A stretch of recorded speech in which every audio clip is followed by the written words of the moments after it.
Dawn on the South African savanna had never been so silent. The sunlight began to tint the ancient baobab trees in gold, but the atmosphere did not carry the usual hustle and bustle of a new day. Instead, there was a strange, solemn silence, as if nature itself was holding its breath to witness an event far beyond human understanding. From the horizon, a large dark silhouette appeared, then two, then three. It wasn't a convoy of curious tourists, nor was it a group of hunters. It was a pride of 7 lions, led by Leo, a king with a majestic black mane and the deep scars of time etched upon his face. They weren't hunting, nor were they roaring to claim territory. They were marching in a silent procession toward a small house deep within the reserve, the place where a man named Jack had just drawn his last breath. People often say that animals only live for the present. But today, the king of the jungle had traveled dozens of miles through the scrubland just to repay a debt of gratitude that had lasted a decade. This is not just a story of survival, but a legend of the spiritual connection between Jack, a man with a wild heart, and Leo, the lion who learned how to love a human. The story flashes back 10 years ago, under the scorching, blistering sun of the dusty northern region. Jack, a conservationist with sun-bronzed skin and eyes filled with determination, received an urgent call that would change his life. At a nearby cattle ranch, a pride of lions was being cornered. Standing between the ring of gunmen and the fury of the villagers was Leo. At that time, Leo was not a king, but an outcast, a beast carrying a deep-seated hatred for mankind. Leo had once been the victim of a steel trap set by poachers. Although he survived, the trap left a long, jagged scar on his neck and a psychological wound that would never heal. Having lost his former territory and his trust in humans, Leo began leading his pride to attack livestock to survive. In the eyes of the authorities, Leo was a cold-blooded killer, a threat that needed to be eliminated immediately. The kill order was signed, and the barrels were loaded. Jack arrived just as the gunmen were preparing to pull the trigger. He looked into Leo's fiery amber eyes that held no fear, only ultimate resentment. Jack understood that if he didn't act, not just one lion, but an entire family would be wiped out. Using all his reputation and his last bit of savings, Jack stood as a guarantor for Leo's pride. He promised to move them to his private reserve and personally tame their aggression. The relocation took place under extreme tension. Even when sedated, Leo's muscular body tensed up as if fighting the whole world. When he woke up in the quarantine area of Jack's reserve, the first thing Leo did was not look for food, but charged straight at the steel fence, letting out roars that shook the surrounding trees. He glared at Jack with eyes that looked ready to tear apart the man who had saved him. Jack realized that conventional conservation methods would fail against a soul so deeply wounded. He didn't use whips, electric prods, or delicious bait to entice him. Jack chose a method that his colleagues called insane. He brought a simple tent, a folding chair, and a few books, then set up camp right against the steel fence, just a few steps away from Leo. For many weeks, under the daytime sun and the cold of the great wilderness at night, Jack just sat there. He read old novels aloud, telling Leo about the forests of freedom he promised to return him to.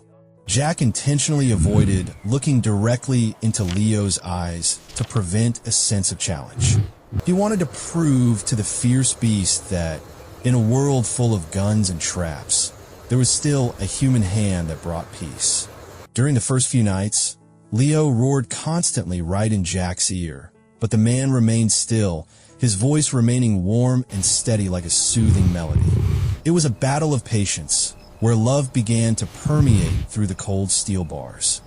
Time on the savanna is not measured in months or days, but by the changing color of the grass from lush green to withered yellow, then burnt dry under the wilderness sun. Jack's weeks of persistence by the iron fence began to bring changes so small that if one didn't observe closely, they would easily be missed. Leo no longer threw himself at the steel mesh whenever he saw Jack's shadow.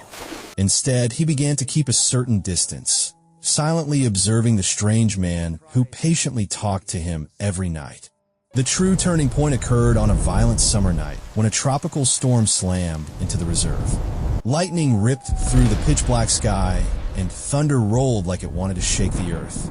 In the quarantine area, the young lions began to panic, running chaotically and letting out cries of fear.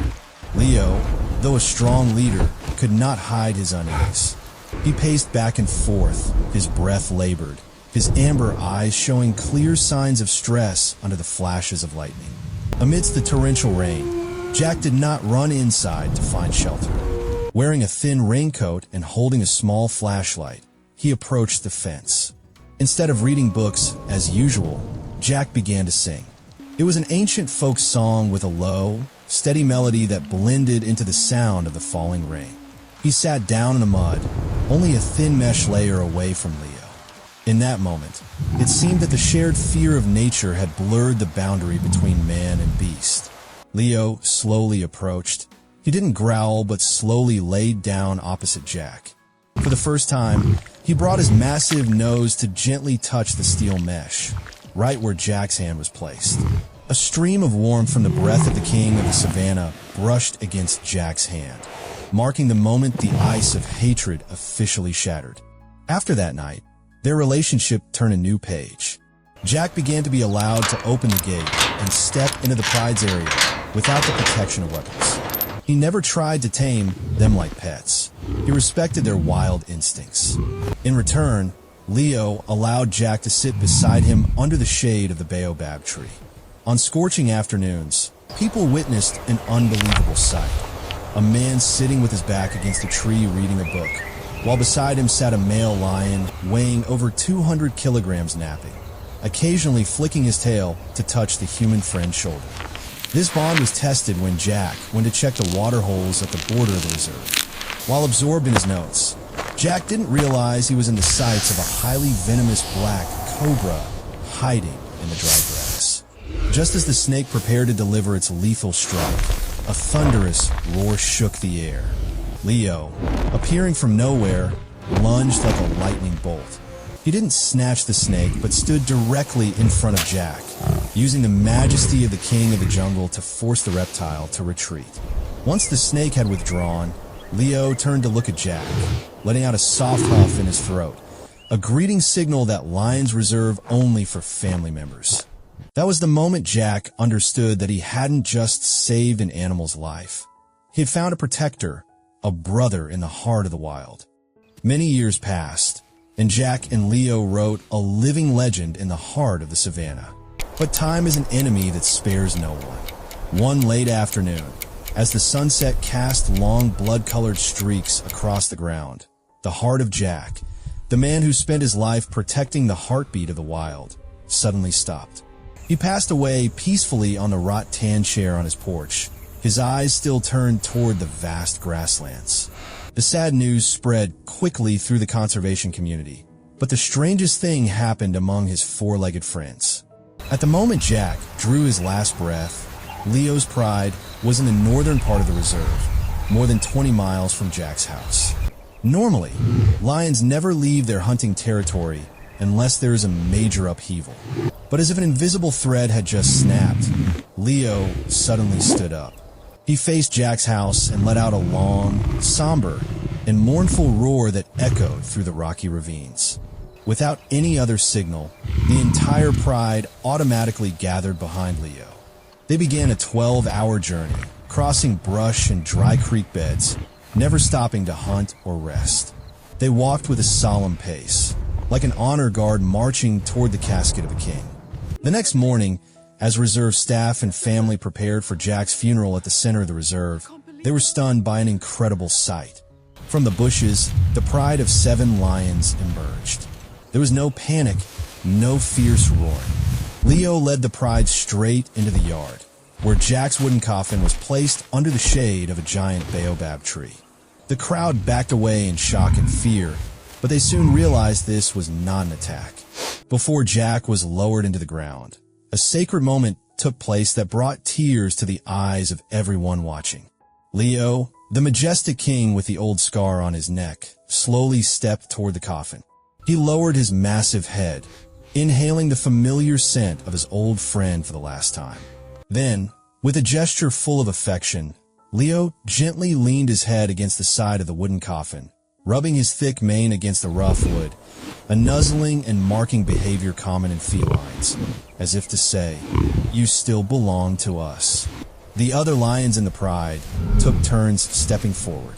They didn't roar, but only used their noses to gently touch the wood, letting out low, mournful moans in their throats.